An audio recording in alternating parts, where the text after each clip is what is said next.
Welcome back to another episode of I'm Really Into That Stuff.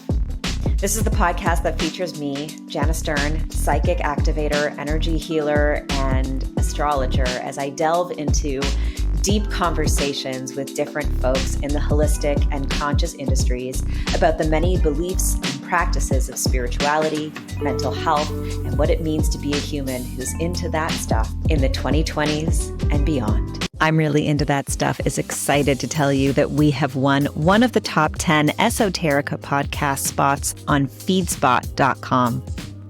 Check out the whole list at blog.feedspot.com/esoterica_podcasts for the whole list.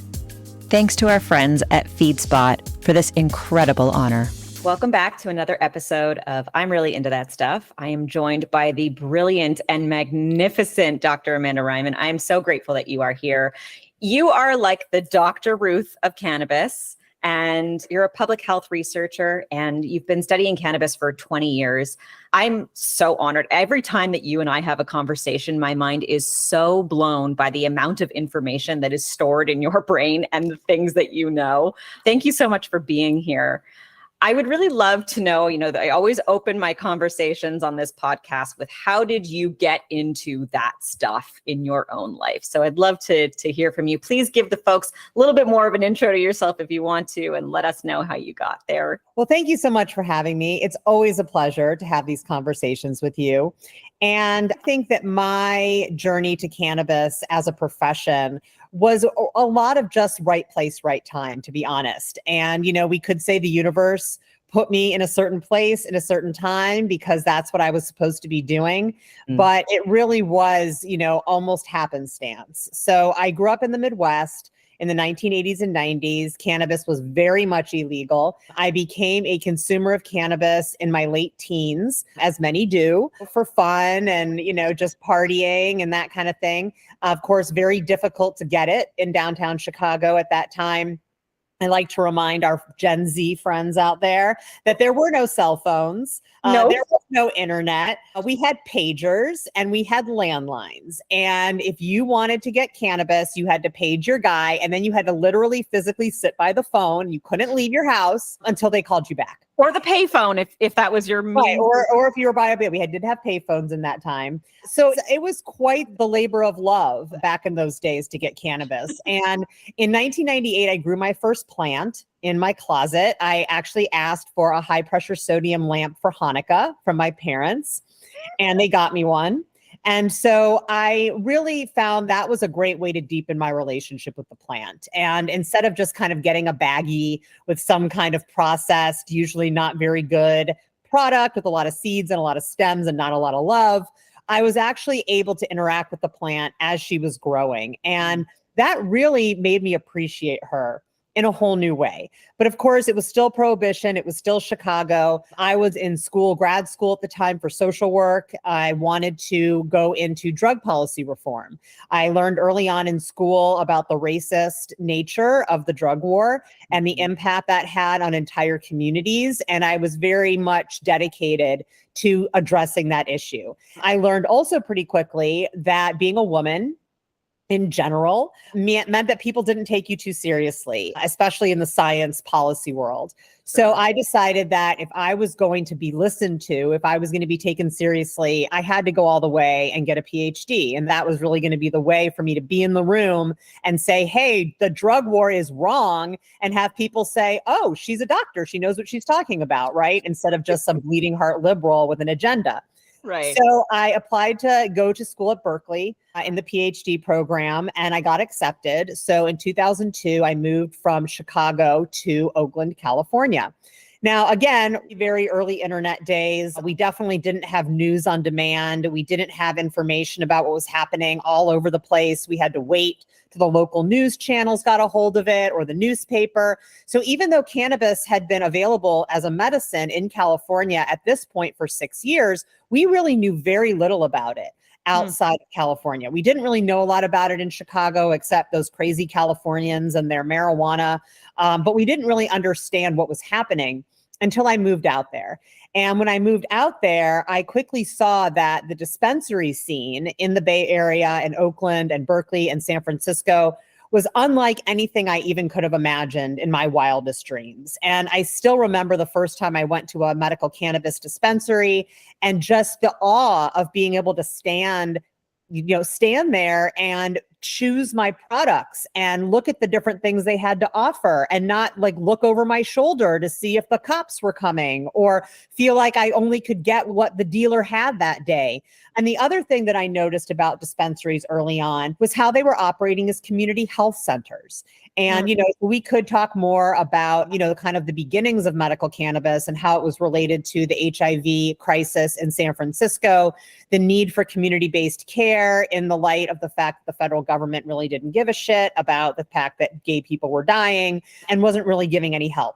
And Right. so a lot of communities developed their own help and their own healthcare and their own community health centers. And medical cannabis was a huge part of that for all kinds of reasons. So I was a medical cannabis patient myself. I've had arthritis since my early 20s. I have degenerative disc disease. I have lateral scoliosis. Like I have all the things. Sure. And so as a chronic pain patient in my 20s, I was very wary of starting an opiate regime. I was also very wary of taking copious amounts of Tylenol and ibuprofen. Yeah. And I found that cannabis really helped take the edge off. So visiting these dispensaries, when I talk about right place, right time, here I was, a PhD student at Berkeley, a medical cannabis user myself, access to like the only dispensaries that really existed in the world at that time, and the ability to do a doctoral dissertation capturing what I was seeing in front of me, and having a university that was very supportive of that work, even though they had never, ever had a study done through their university about cannabis. So I did my doctoral dissertation on health providing services of medical cannabis dispensaries. And, being at that time, this was like 2005, 2006, there were just so few people doing research in the space. I mean, there was no federal funding for it. It wasn't, legal anywhere. We had some medical programs that were starting to pop up, but it really was this very unique time when you did have the opportunity to pave the way in something. And one of the things I've always known about myself is that I don't like to follow the path. I like to cut the path. So I want to be love that. with the machete, cutting through the plants and the brambles and everything, rather than finding a path that someone else has cut and then just following it. And this was a very unique opportunity for me to actually cut a path. And so that's how I got started in this, was I found myself in the position with the opportunity to lead a direction that I knew we had to go down.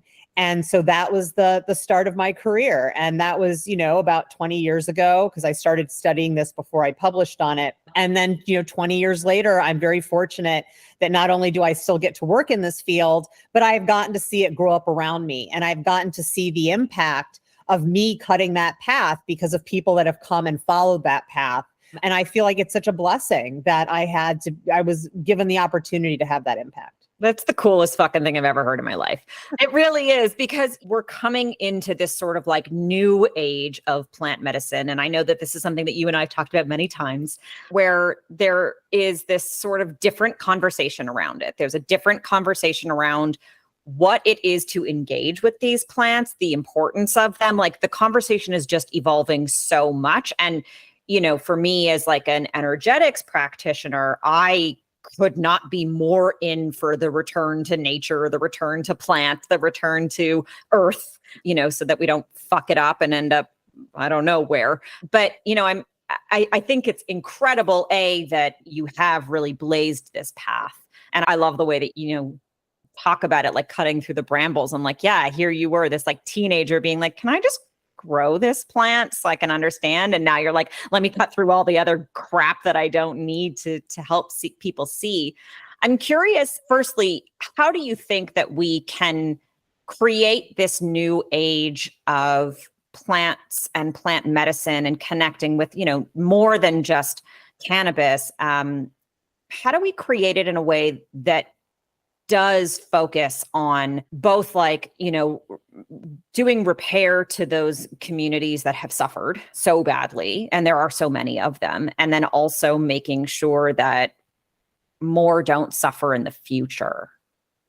That's a great question. And I think one of the big keys, even though this is something that as human beings we absolutely hate to do, is to look at our own vulnerabilities and, what could get in the way of us maximizing the benefits of these plants and what they have to offer. And some of those are human vulnerabilities, right? Agreed. So the fact that we are very bad at moderating our use of anything, especially when it's something that makes us feel good. Right. Agreed. When we find something that makes us feel good, we ride it till the wheels fall off. And all you have to do is look at our relationship with food to notice that. I think we also have to recognize our vulnerabilities as it relates to capitalism and manipulation. Yeah. And that the goal of companies in a capitalist society is not public good. It's making money and it's responsibility to shareholders, which is why the American healthcare system is so messed up. And so I think we have to kind of work from that perspective. So we have to go into this saying, all right, we have these plants. They've been around for thousands of years. They've been used in a myriad of contexts as beneficial medicines, whether that's indigenous use or mental health use or, PTSD during wartime. I mean, there's all kinds of use cases of why these plants are beneficial. Right. But we also have to understand that once we get our hands on something and it makes us feel good, we have to be really mindful of not slipping into habitual dependence and unhealthy habits. And so I think that we have to go in with our eyes open, and we also have to understand that the companies, for the most part, I'm not going to put everyone in the same bucket because, we do have companies out there like Patagonia and Dr. Bronner's and companies that are trying to do alternate models to the typical capitalist model. So I think in the cannabis and psychedelic space that also exists. But for the most part, the companies that are out there promoting products to you are not doing it because they want you to feel better. Right. They're doing it because they want you to buy what they're selling. And so we have to go into this with our eyes open. And I think in the cannabis space, unfortunately, there's been a lot of naivete and people thinking, well, these cannabis businesses want to bring me this product because they want my health to be better. And it's like, well, they want your health to be better because they want you to buy the product again. They're not doing it because they want you to have a healthy life just for the sake of having a healthy life. So kind of having that view, I think, is going to be very important moving forward, because if we go into this with our eyes open, aware of our vulnerabilities, aware of the manipulation that exists in a capitalist market, then I think we have a better chance of honoring the plants. And to me, that's a huge piece of this, right? These plants are living things, right? The science might be out on whether they feel pain or whether they have emotion or, we know they have energy, right? Yeah. And so we have, I feel like. And communication. They have communication as well. Communication, right? Yeah. So if we want these plants to be everything we're touting them to be, right? Medicines and spiritual tools and mental health tools and all of these things, we have to honor them for the beings that they are. And turning them into mindlessly consumed, mass-produced commodities is not, if that happens, honestly, we're going to be like, I don't understand why this isn't as good as I thought it was going to be. I don't understand why this isn't making me feel good. I don't understand why I'm not having a spiritual awakening. And it's because you killed the spirit of the plant in the name of turning it into an easily digestible, cheap product. Right. And so to me, like, that's where we're at right now. Like, we're not even at the mass adoption of cannabis yet, right? Like, a lot of people are using it, but we're still not at that like mainstream adoption. And I feel like as we move in that direction, as psychedelic medicines and therapies become more allowed and prevalent, we have to remember to honor the plants, because these are not the same thing as, just fast fashion, which is also terrible for the environment, but it's different.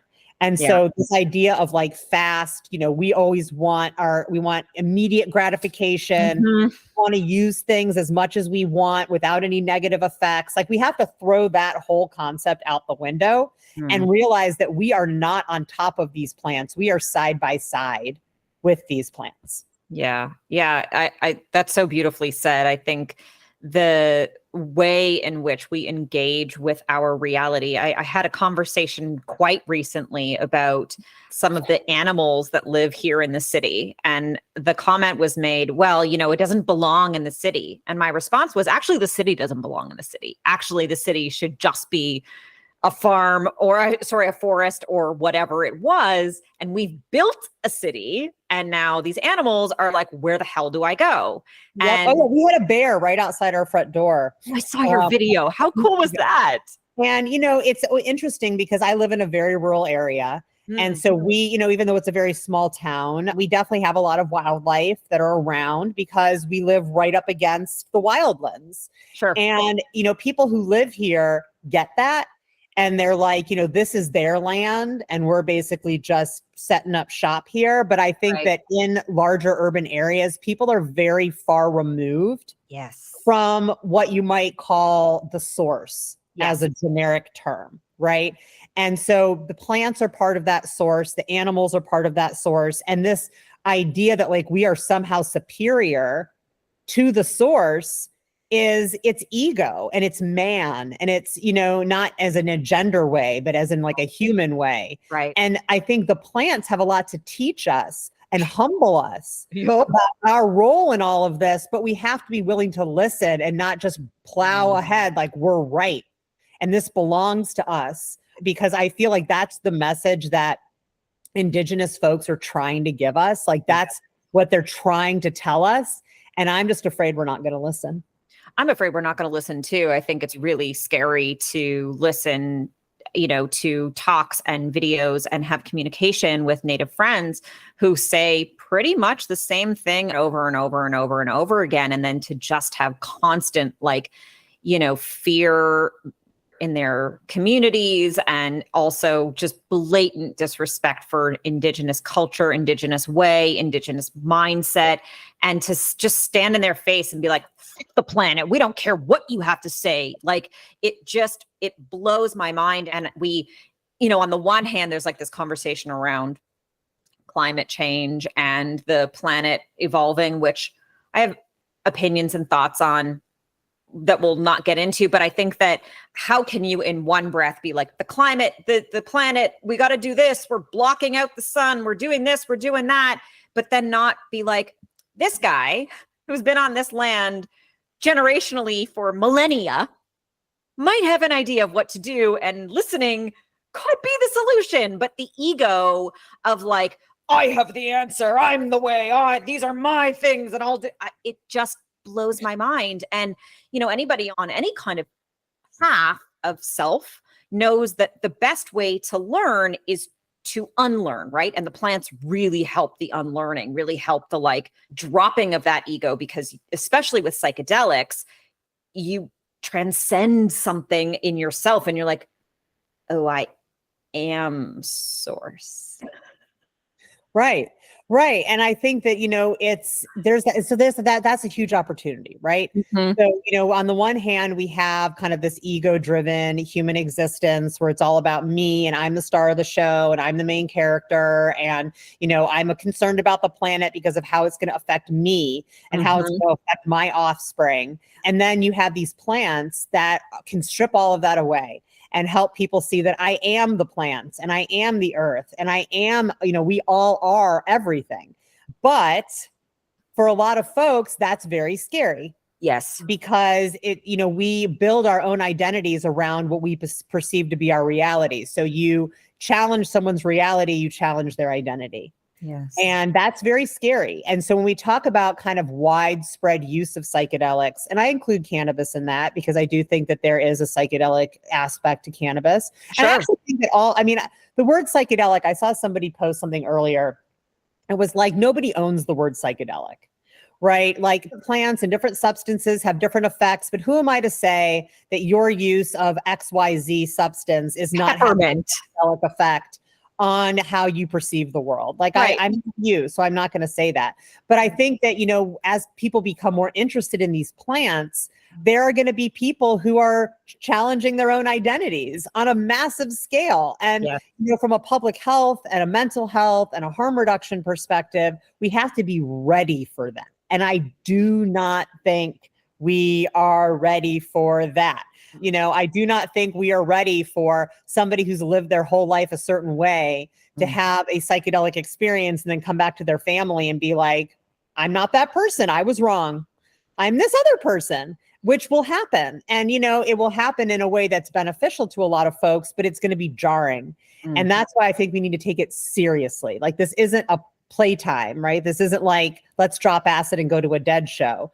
This is like, let's drop acid and go to a Dead although show. let's do that as well too, also. But I think that there is an opportunity for a real awakening. Yes. In a time where a lot of people have been lulled into a sleep.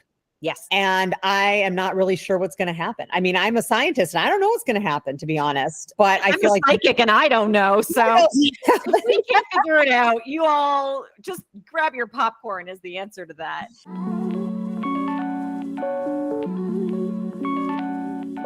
Have you been seeing 1111 or repeating numbers or maybe butterflies or other messages from the universe everywhere and wondering what the heck it means? I know you've been told to trust your intuition, but maybe you just don't know where to start. I've created a course to help you to understand how to interpret the signs and learn to own your intuition. Get access to this 1-hour class now at solo.to/Jana Stern and click the Own Your Intuition link to get your access today. Have you been asking the universe what it is that you're meant to do in this lifetime? Maybe you're just going through a phase and need a little bit of extra guidance as to how to come back to yourself. Our birth chart is the map that shows us the path to ourselves and helps us to live in alignment with our purpose. If you want access to a natal chart reading with me, visit solo.to/Jana Stern and visit the janastern.com link to book a session today. Everything is energy, and I know you've been curious to learn more about your energetic body. Understanding the energy body we call our chakra system can help us to connect with ourselves and others more powerfully. Remember that all illness begins as energy before it manifests into dis-ease in the body. When we understand where energy is stored and stuck, we can heal those frequencies. I've written an ebook about the chakra system that breaks down each of the 7 major chakras, how they work, how to know if they're out of balance, and how to activate and align yourself so that you can bring yourself into a state of well-being in body and spirit. Ready to activate your chakras? Visit solo.to/Jana Stern and click Get My Chakra ebook right now to purchase your copy today. Chatted briefly, like you used a term that I really want to dig into, which is harm reduction. This is something that I know you really specialize in, and I'd love for you to kind of give a bit of a definition of what that means and how we can play into it collectively, specifically around plants, but also just like in general. Yeah, well, harm reduction is a concept that transcends drugs. And even though it's used a lot in that context, there's a lot of other examples of harm reduction. And harm reduction basically means acknowledging that certain behaviors have risks and that there's ways to minimize those risks without necessarily demanding that the behavior cease altogether.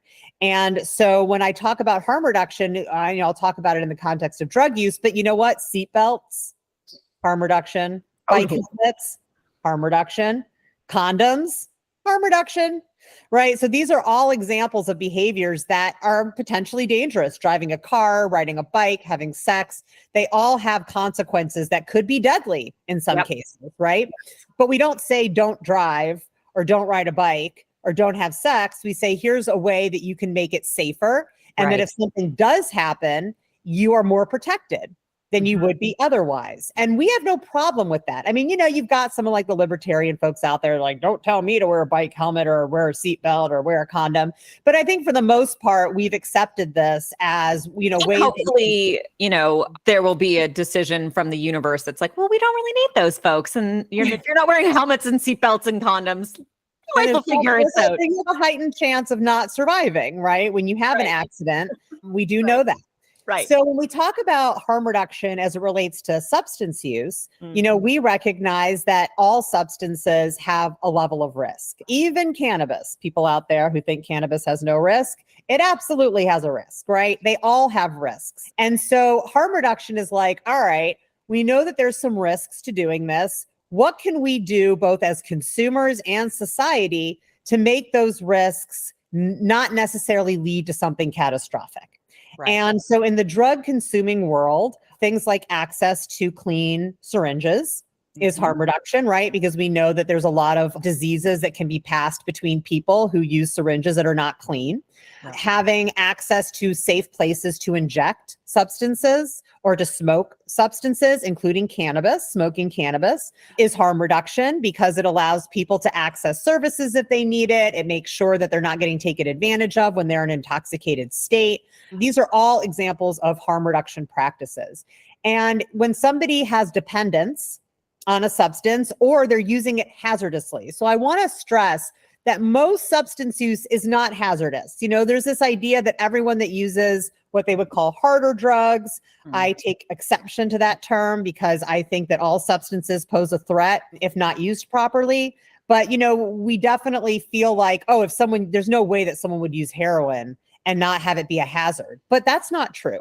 There are a lot of people that use heroin that do not have hazardous use, meaning that they're using clean equipment, they know their supply, they're using it in a place where they're not vulnerable because they're intoxicated. They keep their use in check so that it doesn't become habit forming. Now, of course, money and privilege definitely contribute to the ability to be a non-hazardous substance user. Right. And the fact that the people we see on the streets who have hazardous substance use, a lot of times they're there because they don't have anywhere else to go. They don't have access to harm reduction tools. Sure. And so I think that, when it comes to substance use, harm reduction is really following the lead of the user, of the consumer, of the person that's using the substance and finding out what they need in order to make their use less hazardous and to make their life better. And that answer is sometimes I need to stop using completely, but it isn't always that answer. And our whole system of addiction medicine, especially in the US, is centered around this idea that abstinence is the end goal. Right. And if you do not feel that abstinence is your end goal, you're not welcome in treatment.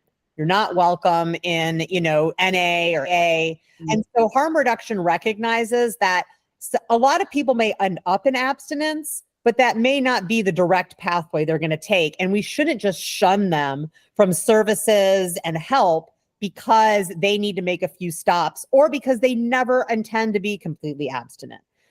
So, harm reduction as a practice is very effective at a few things. It's very effective at reducing things like the transmission of HIV and hepatitis C. It's very useful in making sure that people aren't stigmatized and refuse services and help just because they're not ready to be abstinent. And so it's a very common sense way to approach substance use. But unfortunately, we've really drilled into people's heads that all use is abuse.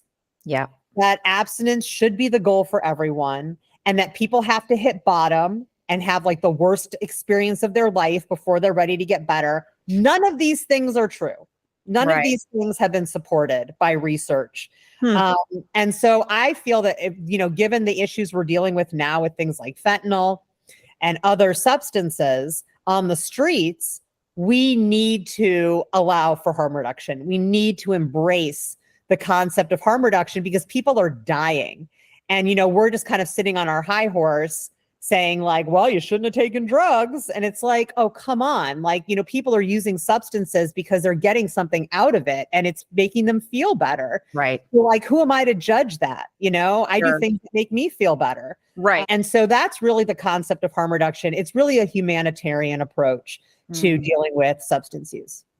Yeah, I think it's fascinating because I think it's very easy, to say, there are people who abuse Tylenol, but because it's one or food even, right? And we need harm reduction around those things, around how we engage with the things around us, because we do tend to be this good, this bad, any of this good, even too much of this fine, this bad, any of it bad.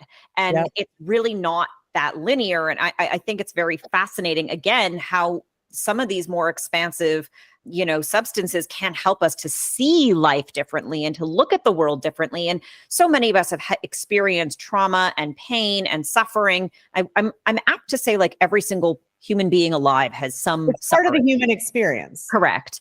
And so how we navigate through it, like harm reduction as a spiritual practice, is like a really interesting concept, because there sort of is no one way of practicing almost anything, right? Like, there's no way of doing one thing at all. We can't universally slap a label on anything anymore and be like, this is it. This is the way that you do reality, because my reality and your reality are vastly different, except that on a much higher plane, they're all literally exactly the same. We've just individualized in this way, right? So yeah, I find that fascinating. And, just to kind of pivot a little bit, because I do really want to know, from your perspective on a personal level, what do you think helps you in your own practice of knowing when and if you are abusing a substance versus, like, acting in your own harm reduction versus acting out of addiction or, suppression or whatever, or greed, right? Or whatever that might be. That's a really great question. And, for me, it's when I start to do something habitually, I lose the mindfulness. And I think that's plays a couple of roles there, right? So one is it just becomes so automatic that I'm not thinking about it anymore. I'm reaching for something before I even think about why I'm reaching for it. I'm just doing it because my brain is used to doing it. Right. And I also think it's a defense mechanism. Because when I start to do something mindlessly, I'm protecting against this idea that I'm overusing something. And the easiest way to protect against that is just to turn off the mindfulness. So I'm not thinking about it anymore. Because I'm not thinking about it. I'm not thinking about, am I using too much? Should I be doing this right now? It's so much easier to just go on autopilot. Right. And, going back to what you were saying about, people can overuse and misuse everything, Yep. I mean, there was a time in my life where I definitely was misusing or habitually using exercise. I was working out 2.5 hours a day. I would, go and do an hour workout before my workout.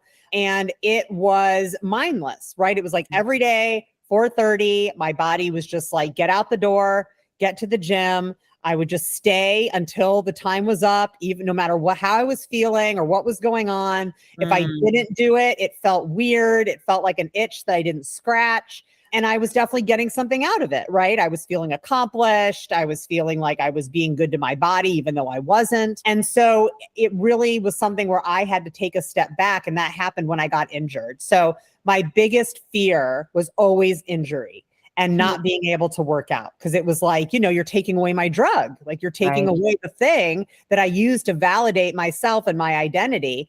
And then I tore my knee. I tore my ACL. And I couldn't exercise for like months and months while I was waiting to have surgery and then having surgery and then recovering. ACL surgery is a real bitch to recover from. Sure. And I was like, okay, what's going to happen? And the sky didn't fall. And I didn't gain 100 pounds. Right. And I didn't start to hate exercise. And I didn't become a different person. But it really took that experience, that forced experience, for me to get my mindfulness back. And for me to really start thinking, like, what am I trying to get out of this? And what is best serving me? And really paying attention to not getting back into that habit. And some people might say, but that's a healthy habit, but it's not. To me, a healthy habit is something that you feel you can stop at any time and feel good about. It's something that even if you don't do it one day, it doesn't ruin you and it doesn't make you feel like you're not yourself, but that it's something you still enjoy regularly. Like, to me, that's a healthy habit. Right. And I had to realize what that looked like for me. And now, I still work out 5 to 6 days a week, but I do different types of activities. Right now I'm nursing a sprained ankle. So actually yesterday was my first workout in like a week, and, it was amazing, but I only did it for like 30 minutes and I was really careful about what I was doing. So like that mindfulness coming into my life around it was what got me out of that unhealthy use. And then the other example I'll give is cannabis. I was a regular daily consumer of cannabis from age 19 to pretty much age 46, multiple times a day. You know, I was the kind of person that could like smoke a joint in the morning and then go teach a class and take 100 milligrams of THC and then go to the gym. Like I had a super high crazy tolerance. Yeah. Very functional using cannabis. And then, you know, when you get into your 40s, your metabolism changes and your hormones change and the way that different things impact you changes. Yeah. And so noticing my tolerance around cannabis was changing, and the same doses I was taking before were not giving me a good outcome. And so I decided to take a break for a month, which I'd never done my whole cannabis consuming career. Wow. And so I took a 28-day tea break, as we call it, break from THC. And I realized I was dependent on it. I mean, physically dependent on it. Now, when, you know, we all have our endocannabinoid systems, right, which release endocannabinoids that keep your body in homeostasis, that regulates things like mood and sleep and pain and appetite. When you bring a lot of cannabinoids in from the plant or phytocannabinoids on a regular basis, your endocannabinoid system doesn't have a lot of work to do. You know, it's getting so much supplement from the plant that it can take a little vacation. It can kind of go into the back seat of the car, put its feet up, let the plant drive. And what happens is when you stop bringing in those cannabinoids from the plant, it takes your body a little while, like a good week, to start ramping up again, to take control of the wheel, to start delivering the cannabinoids that you need in order to function. So I did have withdrawal. You know, I had trouble sleeping. I had no appetite. I was very irritable. I was having some aches and pains, and it went away. But I was just like, I don't want to put my body in a situation where it needs this other thing in order to function. I want my body to be able to function on its own. And so after a month, when I went back to cannabis, I completely changed my relationship with it. Now, of course, after a month, your tolerance just plummets. So there's no way I could have gone back to the same level as before. But I put some boundaries around my consumption. You know, I was never one to do that. I was like, I can use cannabis whenever for whatever and just be totally fine. So I said, you know what? No more consumption before the evening. I'm not going to, you know, during the day, I'm going to consume and then I'm going to wait at least 2 hours before consuming again. So my brain isn't like, ooh, that felt good, let's have more. Oh, that felt good, let's have more, and get that kind of reinforcement. I also stopped smoking. I was a cannabis smoker forever. And I switched to a dry flower vape, and it's been amazing. Like the benefits of stopping smoking have been just unbelievable. Like I can't even believe how much the difference is. And then as today, I take 2 days off a month, like 2.5 days off a month of cannabis. Every month, like the first 2 weekdays that aren't a holiday, I take off completely. And to me, that's a way to make sure that my endocannabinoid system doesn't get lazy. Right. To kind of keep my habits in check and to make sure I don't fall back into patterns that are unhealthy. But you know what? This all takes mindfulness. So I go back to that idea of mindfulness and really asking yourself, why am I doing this right now? And I think an important piece of that is non-judgment. Because if I am doing something just because I'm bored and I don't think that's a good reason and I judge myself for it, then we get into this shame and pride cycle of I was good today, I was bad today, I did this for the right reasons, I did this for the wrong reasons. And that in and of itself can encourage unhealthy behavior. So I think it's important for us to be aware of why we're doing something, but that awareness should not come with judgment. It should just be awareness. So I'm trying to practice that with my cannabis consumption and, you know, thinking about, all right, why am I doing this right now? What am I looking to get out of it? Why is it right now? And just noticing why I'm doing it. And, you know, it's been since February is kind of when I started this new regime, and it's now July. And I feel like I have my healthiest relationship with cannabis now than I ever have. That's incredible. I love that. And, you know, it's such a testament to, you know, the more that you practice harm reduction for yourself and that noticing. I mean, I'm a proponent of mindfulness through and through and through and through and through and through. The more that you are conscientious of what you're doing and why, the more that you will do things on purpose with intention and with, you know, a focus that will drive something in a direction that you're, God willing, trying to go into, right? So I really love that. The other thing that I wanted to chat with you about before we kind of wrap things up is I know that you are really working to change a lot of policy and to talk about the legality of everything, not just cannabis, but for sure, specifically cannabis. And I'd love for you to share a little bit about why you think it hasn't fully been adopted mainstream and why there are still so many suppressions of these things that really do bring lightness and connection, all of those types of things. I'm curious what your thoughts are on that. Oh, absolutely. I've got a lot of thoughts on that. So we'll start off by saying drug control is not about controlling drugs. It's about controlling people. It always has been. Sure. So, the very first drug laws in the US were around opium use by Chinese immigrants that came into San Francisco. We saw that followed up by laws against cannabis, which were targeting Mexican immigrants and Black folks who were coming into the South. Psychedelics, Prohibition was really targeting kind of free thinkers and people that were against the establishment and against the war. Going after crack cocaine and making the penalties for crack 500 times what they are for powder cocaine was specifically around the idea that Black folks were using crack cocaine and white folks were using powder cocaine, like that idea, right? Mm-hmm. So because it's always been about controlling people, how you control people is through propaganda. Sure. Right. So propaganda is basically misinformation that has an emotional appeal. Right. It's very hard to undo when it's successful. And so drug campaigns from the very beginning have all been propaganda, right? So they've all been imagery of people smoking a joint and the next day injecting heroin. A lot of the anti-drug films of the 1950s and 60s focused on white women getting together with men of color because that was a huge fear in suburban America as we had the end of segregation, right?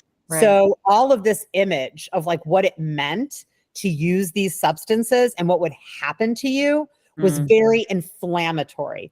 One of my most favorite anti-drug films of all time, you can watch this on YouTube. It's only like 3.5 minutes long. Amazing. It is from the 1960s. And it's a woman who takes LSD in San Francisco, goes outside, goes to a hot dog stand, buys a hot dog, is about to bite into it and hears it screaming, looks down at the bun, and the hot dog has become a troll doll. You remember those troll dolls with the crazy Sure. So the troll doll is in the bun with red hair, and it's telling her not to eat it because it has a family and she's going to kill it. And she freaks out and she throws it on the ground and she stomps on it. And now she's killed it and she's screaming and the doll is screaming and she runs into the night. End of scene. This is literally why I don't eat meat, because that's how I feel about it. All animals literally can't. They're alive. They have a thing. But the propaganda of right. So hot dog, even though we know it's poison. Right. So like the hot dog, coming alive, the screaming, right? Just like the intense screaming and the way that they show it is to scare people, right? Sure. And it's really to instill this idea. I mean, you may probably remember This Is Your Brain on Drugs. Oh yeah, 100%. Like, what was that? Like, that wasn't science. That wasn't a kid. We had a house in Pennsylvania. So I live in Canada, but we had a summer home in Pennsylvania. And I remember so clearly that we did this summer camp. And for a week, we were there for maybe 2 weeks. And for one full week, they had somebody come in and do the DARE program with us. I'm like, I don't even live here. What the fuck is this? Oh, yeah. So DARE was taught by police officers, right? So it really hammered home the idea that drug use is a crime. DARE encouraged kids to turn their parents in to police if they saw them using drugs because it meant that they weren't fit parents and that the child was in danger. So getting this message as a young person really gives you these ideas about what it means and how it feels to be using drugs or be around drugs. Right. And so that is not very easy to undo. And, in my career, I've spent a lot of time giving data to politicians, right? I've spent a lot of time handing pamphlets and reports to decision makers showing God bless you. That cannabis doesn't do this or that that, this is who uses cannabis. These are the medical benefits. And I'll tell you, for all that work, the one thing that gets people to change their minds is when someone close to them uses medical cannabis. And you can give a politician 1 million reports and they'll come in and say, you know what changed my mind was my sister, brother, mother, neighbor got sick and used medical cannabis. So what that teaches me is that people make decisions with their hearts and not their heads. And propaganda knows that. And propaganda makes people feel a certain way, not think a certain way, but feel a certain way about an issue. And the only way to change that is to replace that feeling with a different feeling. And so that's kind of where we're at. And a lot of the politicians in power in the US are older folks. These are folks who are boomers. They definitely grew up during the height of reefer madness. They saw all these videos. They had these antiquated ideas of what it means to use drugs. And they're the ones making the decision. So even though we have all this data now that we can show the public health and safety benefits of legalization, in their hearts, they still have to get over this idea that people who use cannabis are lazy, criminal, crazy, dealers, all of this imagery that they were fed. There's still this nagging voice that's coming from their heart that says this is a bad thing. I think the solution is to just smoke them all down, give them all a bunch of acid or mushrooms and just see what the fuck happens. Just go to Congress, go to the Senate, go to all the governments worldwide and just be like, here's a dose. We'll sit with you. We'll help. We'll hold your hand. Do the fucking work. Well, maybe not now, but once we see more of a turnover, once we see folks that are like kind of the millennials and the Gen Zs kind of get more into power, that's when you're going to see the change because they weren't raised with the same kind of propaganda. I mean, a lot of Gen Zs, at least, don't remember cannabis prohibition. Right. They grew up where there were dispensaries and their parents were using cannabis and they don't really see anything wrong with it. They question why it was illegal. And so, unfortunately, that's kind of one of the things we need to happen to see more mainstream adoption is that the people that have been impacted by this propaganda just don't have power anymore. And that the people that do have power are people that come from a different mindset. Yeah. I think that there's so much work still to be done to really change the mind. And that their generation, the boomers in particular, they're really quite rigid in this is what it is. And their linear thinking is very specific and hard to live with, actually, for a lot of people. So I think that you're right. It will have to be, time will need to pass in order for those people to find their way out of power, for the next generation to come in and say, actually, maybe let's just take it easy a little bit here. Let's just lighten up a little bit and see what is possible if we did, let ourselves shift, and God willing, the humanity and planet survives until then. I don't know where the fuck we're going right now. We're in a weird fucking time. It's weird. It is weird times everywhere. I'm like, every so often, I'm like, let me just visit with the plants because it's probably better wherever they're going to take me than it is here. Hopefully. That's taking things mindfully, is like, take me someplace better than whatever this is that I'm in right now.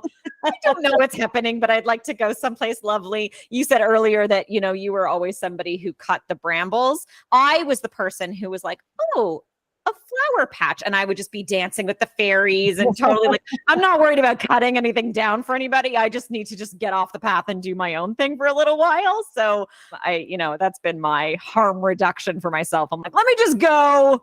Let me go over here. That's right. Y'all take care of that. Let me know when I can come back and reengage. Exactly. This has been unbelievable. I am so grateful for you. Please share with people not only how they can find you, but also ways that they can support you in your business, in what's evolving for you, and just, any of the things that are meaningful to you right now. Well, I appreciate that. So, I have my own platform called Personal Plants that really focuses on helping people build those healthy, mindful relationships with psychoactive plants. So, as cannabis becomes more available, as it becomes more of a mass-produced commodity, I'm looking at you, vape pens, as, psychedelics and microdosing and all of that start to come in and be more available, I think we need to go in with our eyes open, and we really need to learn some mindfulness practices and how to detect whether our use has become mindless or habitual or in ways that aren't serving us. Right. And that it's not a one size fits all, that there's different methods of ingestion. There's different, routes people can take to experiencing these plants, and they all have different levels of risk and different levels of reward. So Personal Plants really focuses on that. I just did a whole series on harm reduction with psychedelics, with cannabis. We talk about how to talk to teens. That's not a dare approach about the use of cannabis and psychedelics. So people can check out that website. It's mypersonalplants.com. All the articles are free to read, free to download. And then I also have a newsletter. So you can sign up for the newsletter through the website. It's free. Again, I'm about educating people, and I really want people to have good relationships with these plants, because I don't want to look back 40 years from now and be like, well, that was a mistake. I want us to say, well, that really helps society move along and move in a good direction. And I think the jury's still out on which way it's going to go. So toss up. Could be anybody's game at this point. So if you also have a group that you think could benefit from this education, whether that's people at your job or people at your assisted living facility or your parents' friends or, anybody where you're like, I really know some people that could benefit from hearing this information. I am available for, a sliding scale, very nominal fee to do a Zoom presentation, or I can come in person and do these, kind of what are the different ways to consume cannabis? What are the different risks? What are the benefits? What do we know about cannabis as medicine? What does harm reduction and psychedelic use look like? Because again, I am in my heart, like we all say we are something inside us. I am a teacher. And so, any opportunities that I have to kind of spread the message and then get other people to have the knowledge so they can spread the message, that's really what's nearest and dearest to me. I love it. And any social medias that you want to share as well, please. Yeah, I'm at Amanda Reiman on most social medias. So I'm at Amanda Reiman on Twitter. I'm Dr. Amanda on Instagram and Threads. We were just talking about Threads. Let's see if Threads is still around when this gets right. posted. Exactly. Day 2 of Threads as we record this. So, right. Does it exist? Does it exist? So you can find me under my name. I'm just my name in LinkedIn and Facebook and all the social media places. And then my email is amanda@mypersonalplants.com. So feel free to drop me a line. There's also a contact form on the website. I want to say also that you're never just your name. Your name is like a really powerful tool to how you show up in this world, and really knowing the etymology of your name and owning it and being just your name is like a super powerful thing. So, well, Amanda is worthy of love.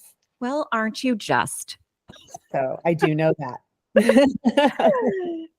Thank you so much for being here. And thank you to all of our listeners for tuning in to another episode of I'm Really Into That Stuff. We will catch you next time for the next episode, and be kind to yourselves and each other. Thanks for listening to another episode of I'm Really Into That Stuff.